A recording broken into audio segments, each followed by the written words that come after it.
Good morning, Buffalo, and welcome to the Buffalo Social Club here at Hilbert College and produced by our friends at Herd of Buffalo.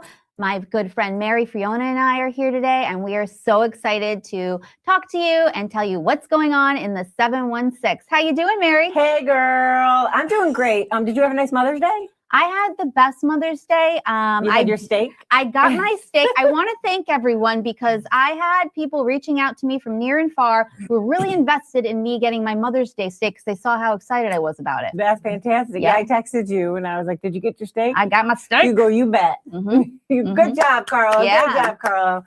And yeah, it was nice. It was a really nice day. It was, low-key, how I like it. But my girls all made stuff. Ella wrote me a poem. My big girls are on a cruise, so I missed them. But my husband did pretty good.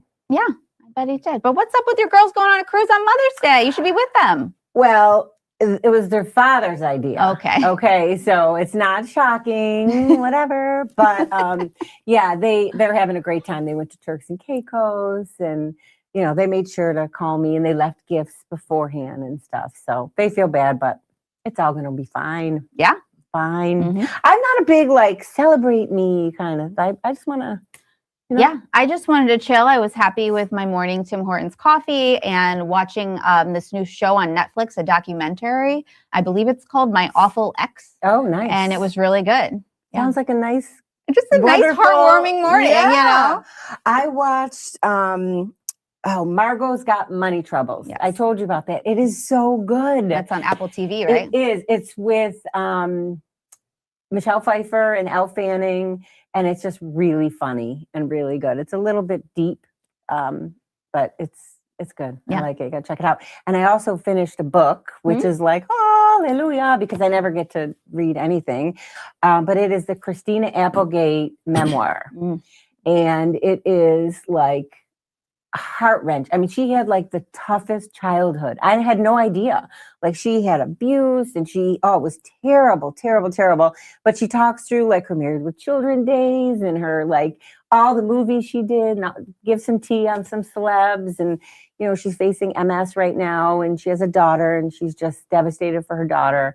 And she's in a lot of pain. But, MS is prevalent here in Western New York, more than anywhere else in the country. So it's horrifying to think about that. Yeah, that's crazy. Yeah, but she's this beautiful, she faced breast cancer. She had a double mastectomy years ago. So if you get a chance, it's not a, fun read, but it's a good story of, a woman who's persevering during hardships, and we all love that. So I definitely want to read it. Yeah, you should check it out. Yeah, I will. And thank you. I want to say I sent you a text. I was, slightly kidding, not really, but I said, we should have mimosas on our next episode of the Buffalo Social Club. And here you are with a picnic basket. And I have a mimosa now in front of me. So cheers.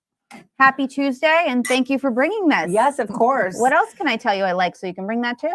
Steak. I'm not bringing steak. I'm not bringing steak. No. I actually sort of forgot. Until late last night. And then I said, honey, do we have any champagne? And he's like, yeah. So we're good. I happen to have some OJ. It's delicious, right? Oh, you did. Made a great one. Yeah. We have a great guest today. Super excited. Very good friend of mine. Wonderful lady. The most well-rounded person I've ever met. Mary GUGLIUZZA is here. Woo! Hello. Hello. Look how happy she is to be here. Okay, get your mimosa. Okay. This is really part of the reason. Toast. Why I brought them. Mary was a little nervous, although I don't know why. I don't know why either. It's just a conversation. Totally. With ladies. I wore black today. Never wear black, but I wanted to be in the badass kind of feel and vibe because you are a badass. I was. You still are. No, you I'm still not are. anymore. So Mary is a retired Buffalo homicide detective. She's seen it all. She's done it all. She's solved a lot of crimes. Sick, perverse, disgusting crime. And we want all the tea. We want all the tea. We watch a lot of shows and we want to know. Yeah. We want to know everything. So what made you get into law enforcement, for starters? Well, my girlfriend's father was a Buffalo cop. Okay. And by that time I was at UB. I was taking classes at UB. And I'm like, I don't know what I want to do. I was 18. And then he told his daughter, my girlfriend Denise, says, why don't you girls take the Buffalo police exam? I'm like, I don't want to be a cop. You kidding me? That's silly. And so 3 of my girlfriends all took the exam. And I ended up doing better than those 2. And so I got called, and I was bartending at the time because I was putting myself through college. And the detectives were coming over to me saying, hey, you're going to be in the next class. I'm like, really? I'm like, I don't know. I'm like 5'2", 100 pounds, Well, I was. You're like, I was just kidding. Yeah, right. And so I'm like, my father actually kind of talked me into it. Wow. And so he goes, just try it, Mayor, and see how it goes. In 1980, I was the second class of females to graduate from the police academy with Buffalo, with Buffalo PD. Amazing. So talk about your days drifting into the homicide squad. Well, I did work patrol a bit. I worked community services. By that time, they had they had like not real female. Well, they had like matrons, they were called, to work sex crimes with all the children molestations and all sex crimes in Buffalo. And so I was there. So I got put into, well, I asked for it anyways, to be a detective I should say an investigator in sex offense unit. So I spent 15 years in sex crimes. I mean, that's heartbreaking, though, to see some of what you saw. Well, especially when my son was real little at that time. And a couple times I would be talking to these kids, talking to the suspects, and I'd have to, literally, I did this once. I walked out of the room and just screamed because the kid that was being molested was the age of my son. It almost looked like my son, little towhead, blue-eyed kid, and sometimes you just got to release it. And the best part is click, click. And I liked it too, is like when you have like almost like a serial sex offender that they've done it almost their whole life and they got away with it their whole life. And then finally you get some little cases that get moved together and you finally get the guy, and he might be like in his 50s, but he did it when he was like in his teens. I mean, this is sex crimes. Right. So, and then it was like cool to like lock up them people too. Yeah. How do you not take this home with you, though? Because you said you had a little kid, you had a family. It's got to be hard once you get home to like shut it off and then just be, mom and regular Mary, Totally, right? Totally. My other partner, Patty, she had 2 young children. Oh my God, also. I love Patty. Yeah. Patty's a badass too. I should have had you both on. We like yeah, Patty. right. We wouldn't have stopped talking and telling stories. Oh, I know. And I don't know. It's just like, I think it's with us, it's like after work, we used to go out a lot after work. Yeah. And a little bit of this never helped or never Never did hurt. help. Never hurt. Yes, never hurt. And I think it's just talking to each other or talking like after you get home, you're not even home, after you get back in the office and you're doing like hours of paperwork. Then like, you believe this stuff? No. And one time I was out with my neighbor and my neighbor says to me, like, how do you get over this? I mean, are you guys in therapy? Yeah. And I said, I don't know any cops who've been in therapy, which half of them should be. Right. But I never was in therapy. And I think with me is like, I talked about it. Sometimes you have to laugh about it. Right. And I think that was my therapy, like talking to my coworkers and talking about later and having a couple drinks with them and redoing it in your head about, well, we should have did this. We should have asked him that. We should have did this, but maybe we didn't. Right.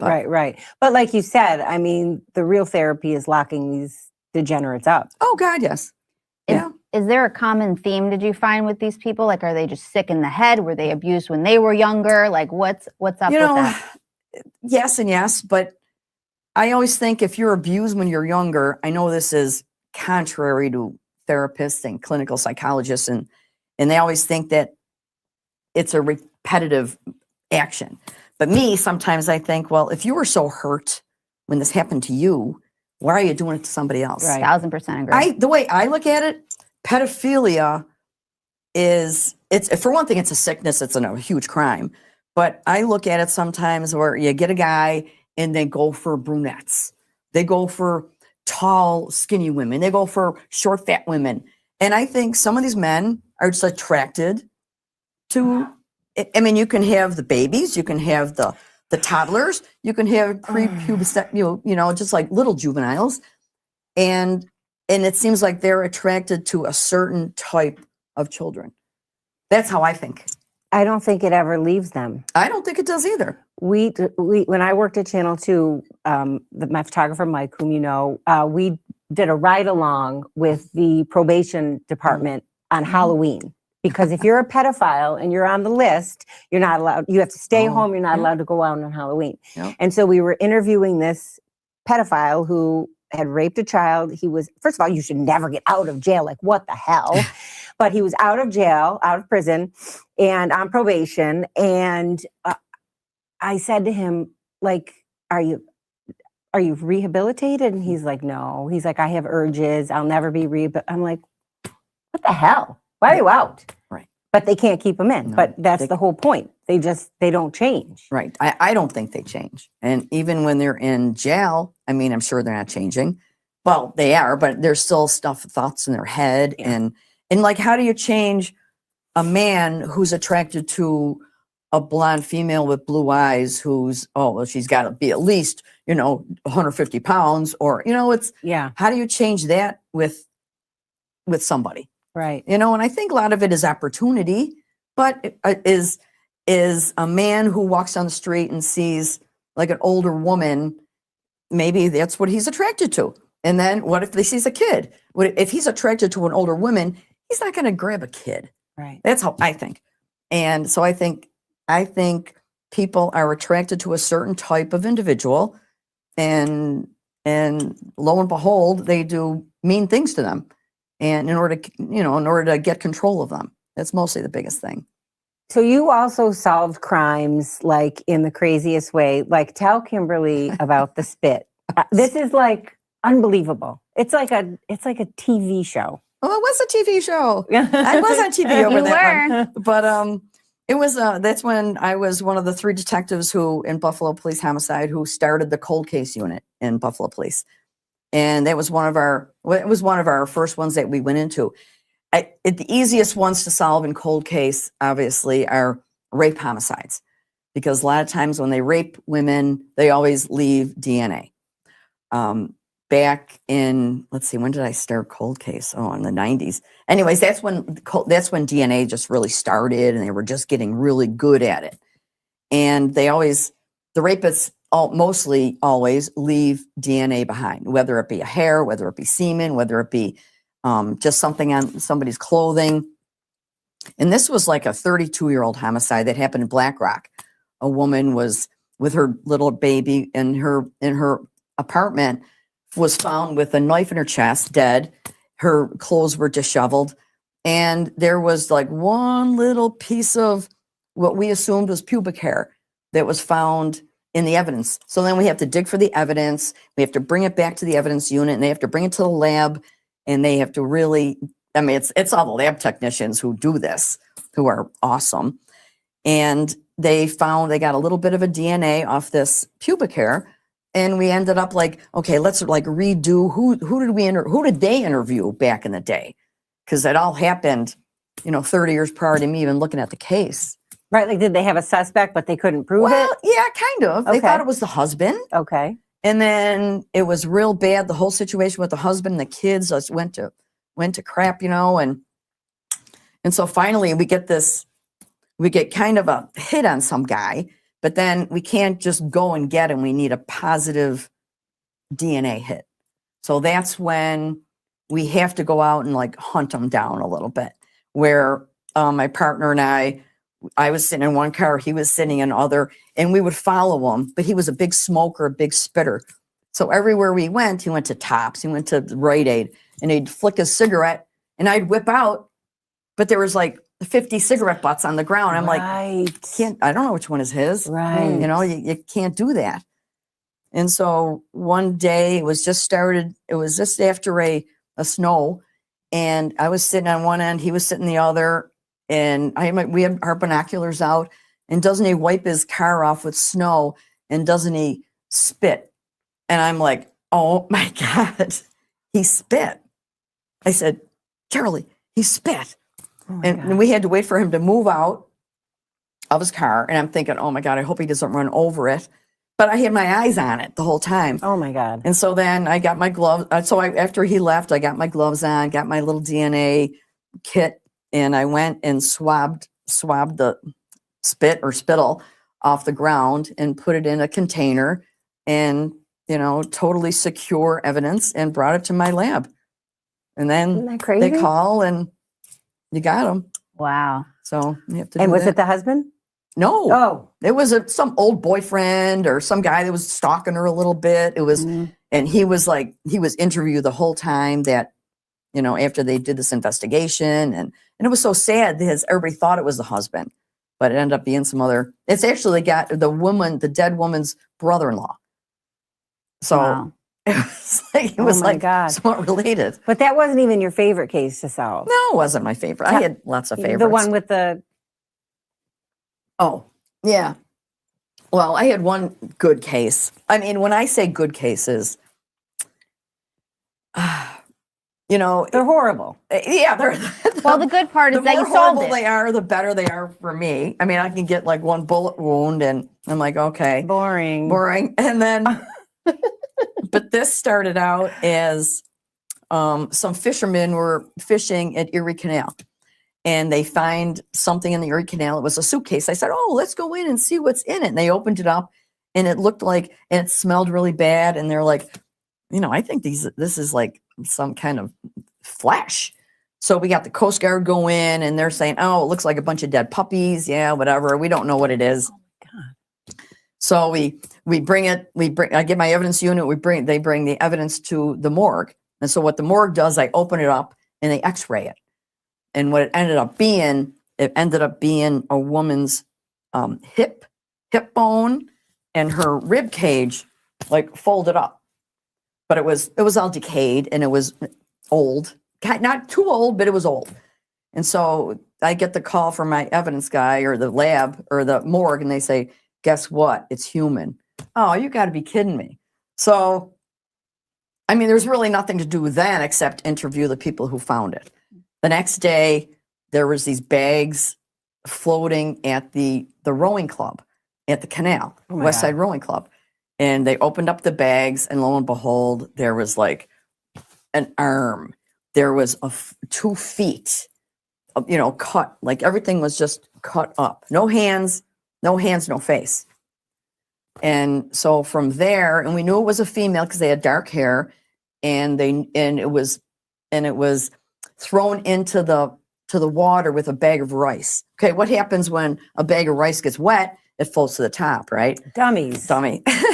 So we tracked the rice that was sold at Tops Market on Niagara Street because of the sticker. We found out that's where it was sold. And then my partner and I went to Tops, their distribution center, and said, "Can you track who bought a bag of rice like this?" And they tracked whoever it was, and we found out there was a Hispanic woman and her son missing from the West Side who actually bought the rice. And that's how we kind of figured out who the missing woman was.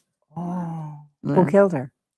Well, Come on, you're leaving us hanging. So I have to go right back to it. So anyways, I mean, this is a movie. And I mean, it should be a movie. Nobody really contacted me about that. Let's do it. Donnie, let's do it. And ends up being, it was a guy in the neighborhood who was a pedophile. So it brings me back to my sex crime unit, who was a pedophile who actually was interested in this woman's 3 young boys, who little by little groomed them to believe that their mother did not love them, and who wasn't their mother, who ended up literally taking a couple of them. And then when we found out who it was, my partner and I, Denise, we went to the guy's house, knocked on the door, and in the backyard, there's this big black plastic bag. Open a fridge, there's a hacksaw in it. I'm like, oh, crap. Which, in the meantime, didn't have anything to do with the crime.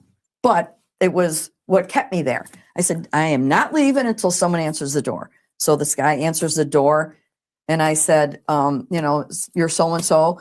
And he goes, yeah. I said, do you know Madeline? No, I think I know who she is. And so I said, I want to see your apartment. He goes, well, you can't really. I said, well, let me just come up and look around. Okay. And there was the little boy that was taken with the mother.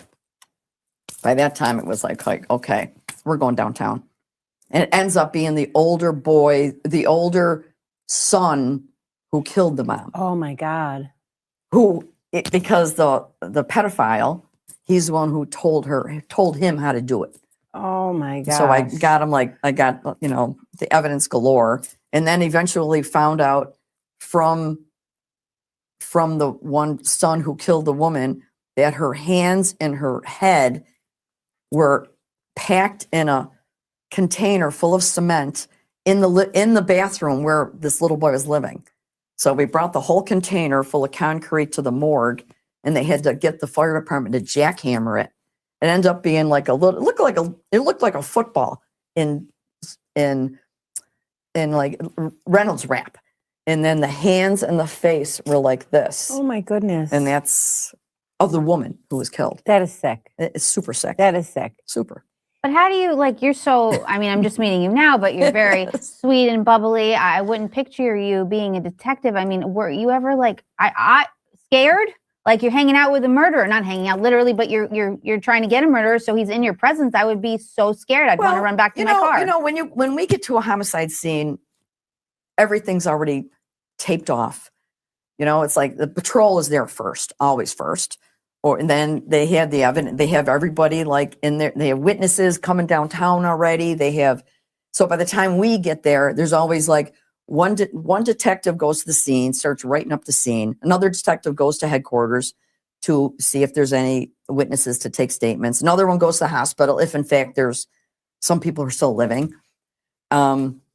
So then we all get together. But when we're there in a homicide scene, it's really not frightening because we're surrounded by cops, for one thing.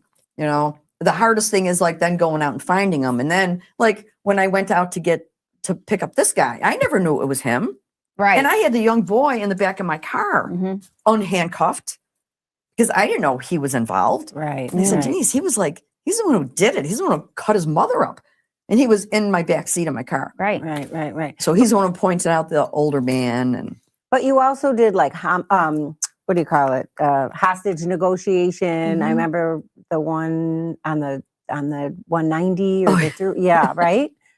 Yeah, I was the commander of when I was made commander, I changed the name of my unit. It used to be hostage negotiation unit, but most of the time we didn't deal with hostages. We dealt with people in crisis, like someone with a gun to their head or gun to somebody else's head or just going to jump off something, and oh yeah, that doesn't really make sense. Yeah, You're not dealing with the hostage. Right. Yeah, so yeah. I changed the name of the unit to crisis management team, because this way we can bring in other people to help us deal with this person in crisis. Right. And just like the man on the 190, that happened a few years ago. They shut the whole 190 down, ended up being it was a domestic. And then he had a gun.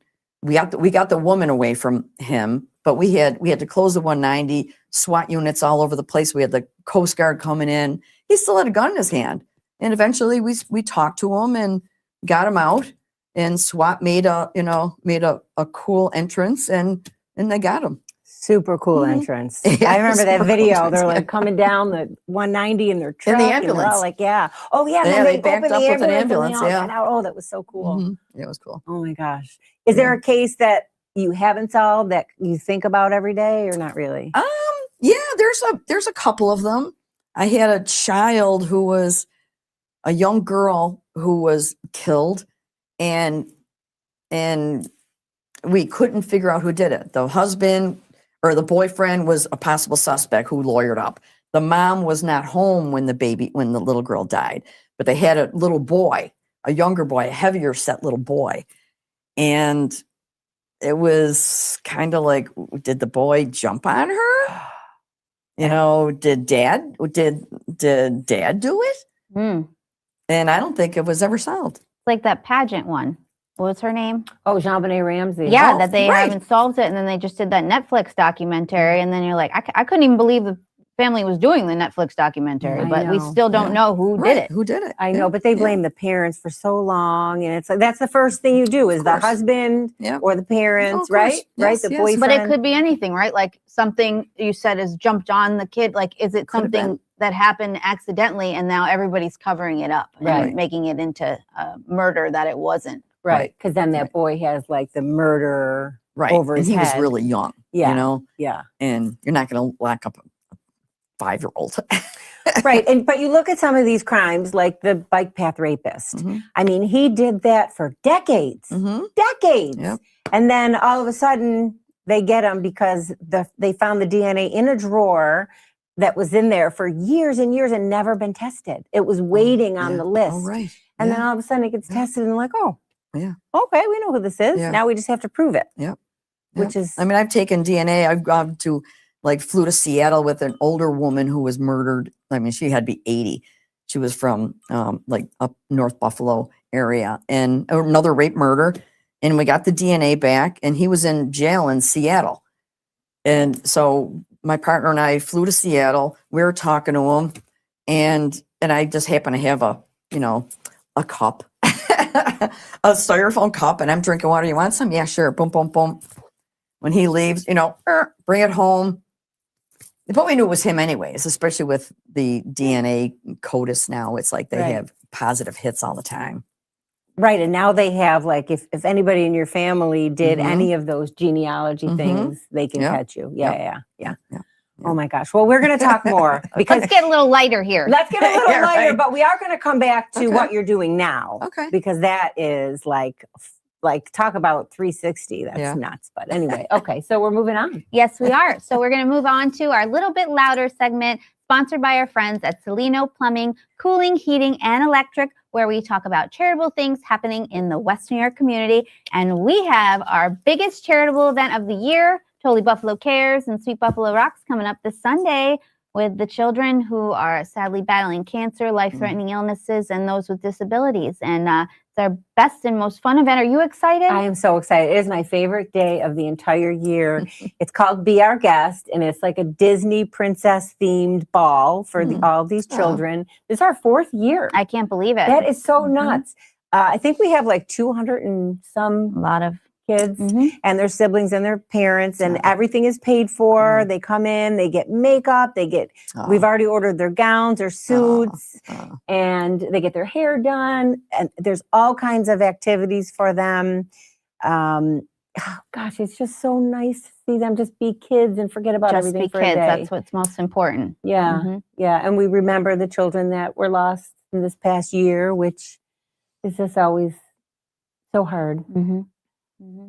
But seeing all the kids' faces and their parents and their siblings having a good time, it just makes the work we do so important and memorable. Yeah, Not only to obviously to us, but to the people attending. yeah. It really means a lot to them, and they look forward to it every year. They really do. And Shout out to Paula, your sister. Oh. She's been working really, really hard. I want to give her a shout out. She always gets it done, doesn't she? She sure does. She's crazy. She gets so much done. But we couldn't do it without the incredible community. Our Absolutely. friends at 716 Garage Door sponsor this event. They Barry lost his brother to cancer, so it means so much to him. So we are so grateful. Yeah, they had a lot of fun last year. They were up there dancing with the kids. Remember? They were on. Yeah, they had a great time. Yeah, the whole crew came. Now, last year they had 1 table. This year they have 2 because they're bringing kids. Yeah. Because they saw what it was like. And it's just so beautiful. You should join us sometime. It's I'd love to. amazing. It's an amazing, amazing day. Emma makes bracelets for the Aw, kids. aw. Yeah. Yeah. So it's Well, because I was involved in for how many years since I volunteered at Ronald McDonald House for Love them. years. And and it was like you saw that all the time. yeah. And Yeah. and it's so touching, it's so heartwarming. Just even that place is so great. It's It really amazing. is. Yeah. It's a Yeah. beautiful Yeah. It place. is amazing. It Mhm. is amazing. What else are we going to talk about? We're gonna go back and talk to Mary here because I got more questions. Don't you?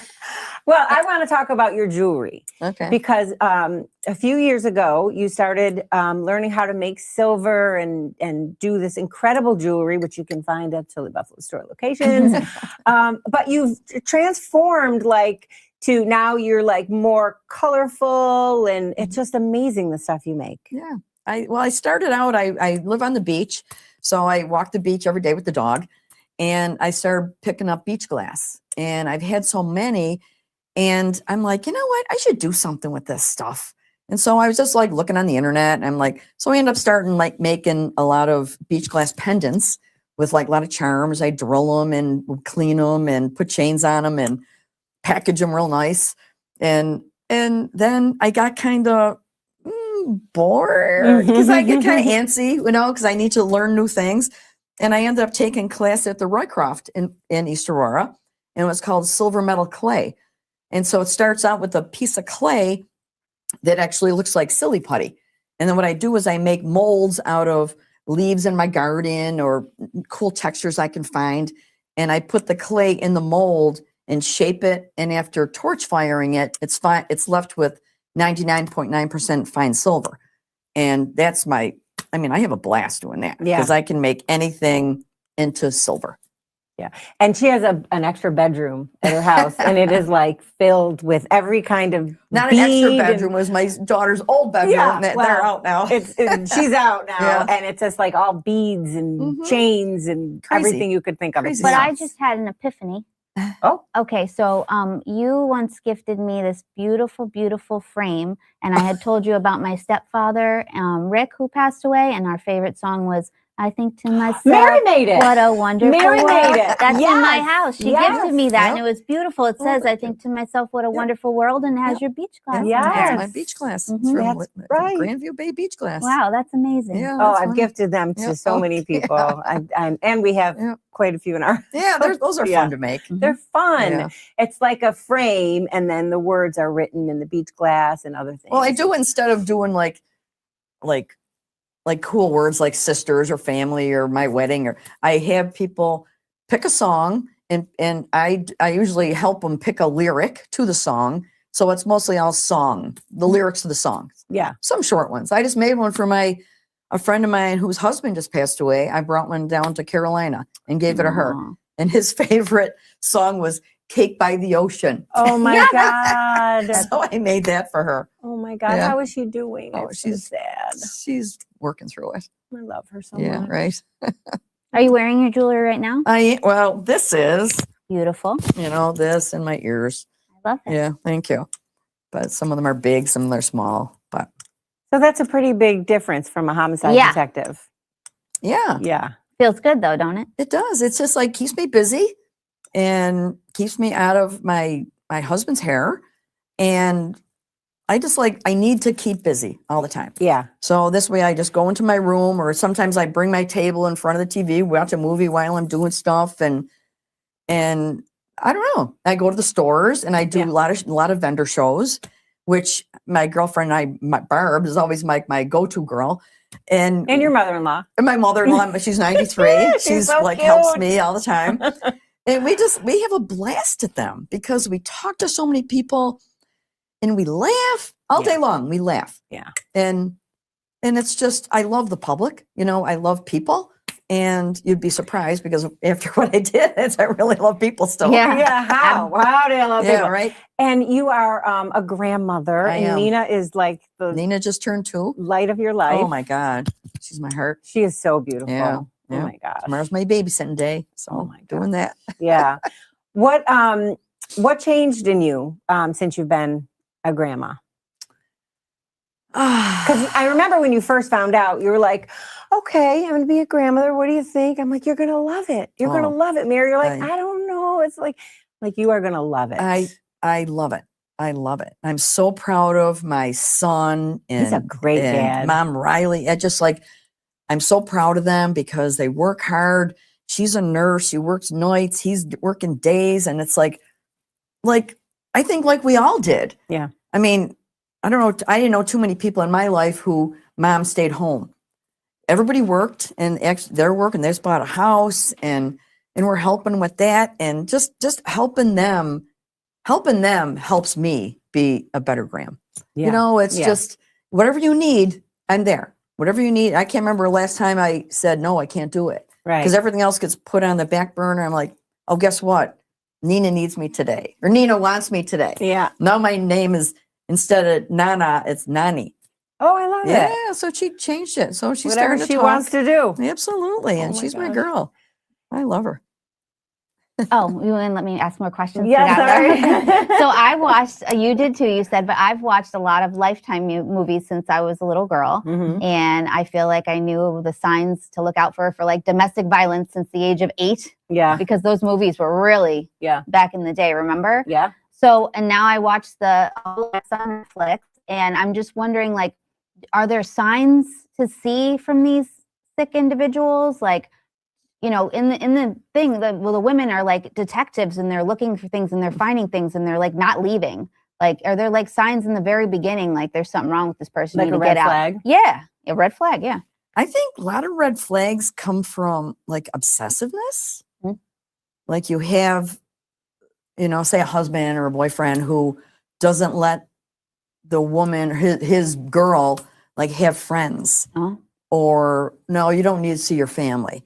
You know, they try to get them just to have the woman to their self. Isolation. Yeah. Isolation This is is like very interesting. all day I long. need to- I mean, that's kind of the biggest thing, because once the more friends they have and more they're involved with their family, the more the victim is going to talk, or they're going to see the bruises. They're going to see the depression. They're going to see, okay, you know, something ain't going right in your life. Mhm. And I think the biggest thing that I would look at is like you said, like isolation. And that's huge. And a control freak. Oh God, yeah. Yeah. Yeah. Controlling their life. Which is like the opposite of your husband. Oh, who controls who? Yeah, all right. Mary's husband, Vinny's the best, though. We love Vinny. We love do. Vinny. Yeah. What about these shows like CSI and all those? Are they realistic? Are they not? What do you think? No, they're not. No, not at No. all.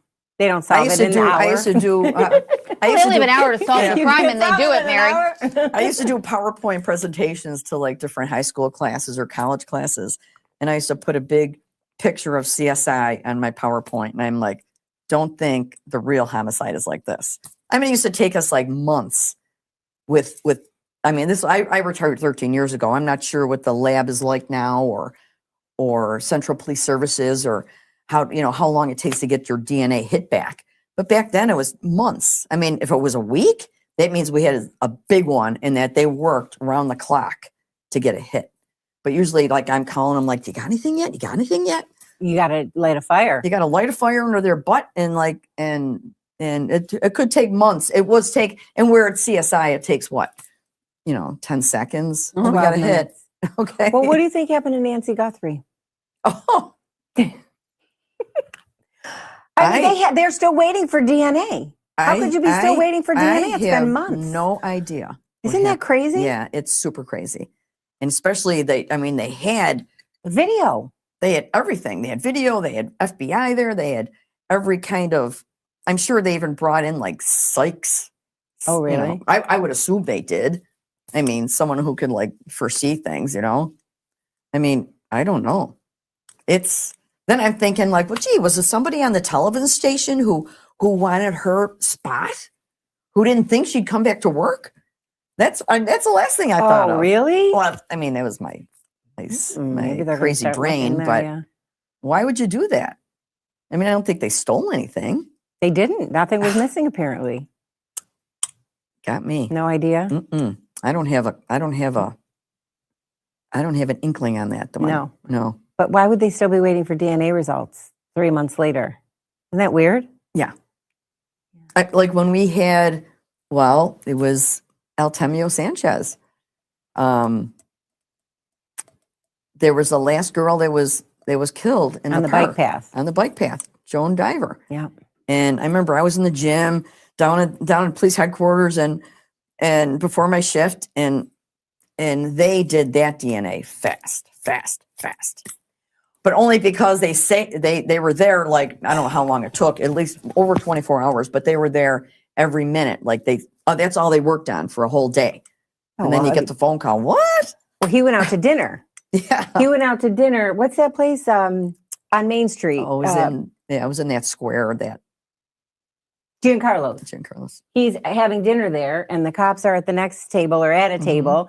They finish their dinner. They get up. They collect the silverware, the glasses, everything with the DNA, and that's how they ended up busting him. Wow. Isn't that nuts? That is nuts. And he was like, had a job, and his wife apparently had no idea. It's like that dude who killed all those women in Long Island. I mean, look at him. He had a great job somewhere, and He's a professor or something, wasn't he? Like, I don't know, but you know, he went through his whole life and killed like a boatload. Yeah. Oh my gosh. I mean, it's nuts. It's been so nice talking to you. You also. We could talk to you forever. I have a lot more questions, but I'll have to ask them after this. I know, or you'll come back, right? It was easy, right? Oh, of course it's easy. Yeah. Do you think this helped a little bit? I need a little Maybe more. a tiny bit. All right, I got it right here for you, girl.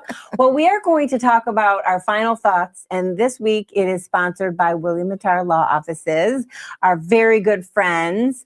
Do you have anything that you want to talk about, or do you have a final thought you'd like to send out to people?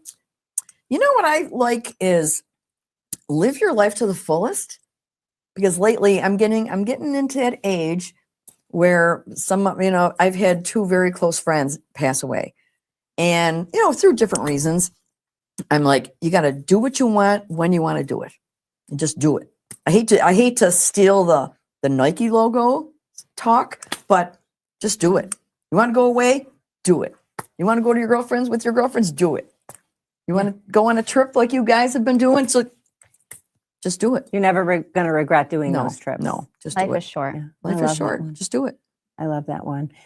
Mine is not as wonderful as that. I was actually at the bank, and I was talking to the bank teller. Like, this rash of elderly people being scammed is getting worse. So my message is, if you have an elderly person that is close to you in life, talk to them about these scams, because they're getting so good with the AI. And she was telling me somebody came in and they had their phone on, and she could hear the person on the phone saying, don't say anything about me to the banker. Like, just get the money. We're going to send it. I'm going to, and it was a big scam. And she said so many of these seniors lose their life savings. So talk to the people in your life, and it could happen to somebody that knows better too. Do you know what I mean? So just be careful. Well, they pull at their heartstrings, so they might call and say, hey, we have your grandson here, and we're not giving him back until you send this money. And then they can do change their voice and make it sound like the grandson. Like, please help me, Grandma. Yes. And somebody said you should have like a code word, so that if it's really your kid or your grandchild, they would say that word. I think I'm going to do that with my kids. Yeah. You can't trust my 93-year-old mother-in-law, we don't get her a smartphone. I said, well, if you get a phone call and you don't recognize the number, just don't answer it. Right. And sometimes they leave messages like the bank or whoever. And I said, just don't answer it. Because, they'll, and my mother-in-law, I mean, she'll just get sucked right into it. I know it. Yeah. And she just don't answer would. it. Oh, yeah. Yeah. Because she's so kind and just trusting. Yeah, right. Absolutely. Yeah. So be careful. My final thought is things I would get arrested for. I never really thought about it before, but we have a great guest to talk about this. Vigilante justice? Yeah, I nice. would. Recently there were 2,000 beagles in Ridgeland Farms in Michigan that were taken from a testing facility, and these people stormed in and they took these beagles so they wouldn't be tested on anymore. And they have been happily sharing their mugshots on social media. One of them was actually a Baywatch star, former Baywatch star, and she went in and took the beagles. And long story short, I got to meet one of those beagles yesterday. Her name is Starbutt, and Starbutt has never had a bed. She's never had a family. They lived in crates their whole life. There was the TV was on, and she was like just mesmerized by the TV. Never saw a TV. And so I would definitely proudly share my mugshot to go save those beagles, and I wouldn't care. Yeah, and they did took out their voice boxes. Yeah, some of them they took out their vocal cords. They test anesthesia on them to see how much they could take without anesthesia or something like that. They're doing all kinds of weird stuff over there. But these vigilantes went in there and they did not care, and they took those beagles. And I would proudly do that if that happened here. And you actually have a connection to that. Well, my friend's niece. It was actually. At one point she was there and she was videotaping the people all dressed in the white. And that's when they got sprayed by the bear spray. The security from the facility was spraying all the protesters. And she was there and she posted it on Facebook, and I'm like, oh my God. I just texted her back saying, oh my God, you guys were just on Good Morning America or the news or something. And so she was there. But she's a real huge dog lover. Yeah. Super huge Well, dog Well, lover. those people are going to burn in hell. Well, what's saddest about the beagles is they are so loving. That's why they use them. They're so loving. They're also so forgiving. So that's why they pick beagles. And they howl. So that's why they took the... Mm-hmm. They howl. And I guess something like that, I don't quote me on it. I got to get more information, but something like that's happening in Rochester too. So What? Yep. Locally. So got to find out about that. So anyways, if you see my mugshot ever, it'll be to save the beagles. So I hope you guys support me and still love me. Oh, I would still love you. I would be there with you. Okay, Mary, good. you going to be with us? Oh, absolutely. Yes, Yeah. indeed. You're not afraid of the cops. You know how to get us away from them, Yeah. right? Yeah. Yeah. Okay, cover it There up. we go. Oh my gosh. Did you have fun? Yes. Yeah. Mhm. Okay. You're going to go golfing today? Yes, I'm going Okay. golfing. Okay. What are you going to do today? Work. Okay. Yeah. All right. Well, we hope that you guys enjoyed your time with us. We had so much fun. We loved Mary. We love all that kind of talk. It's a little deeper than usual, but we hope you had a great time. And I guess that's the end of our show. I don't want it to end today. I know. Well, we'll see you next week. Yeah, we'll see you next Tuesday, friends. Have a great day.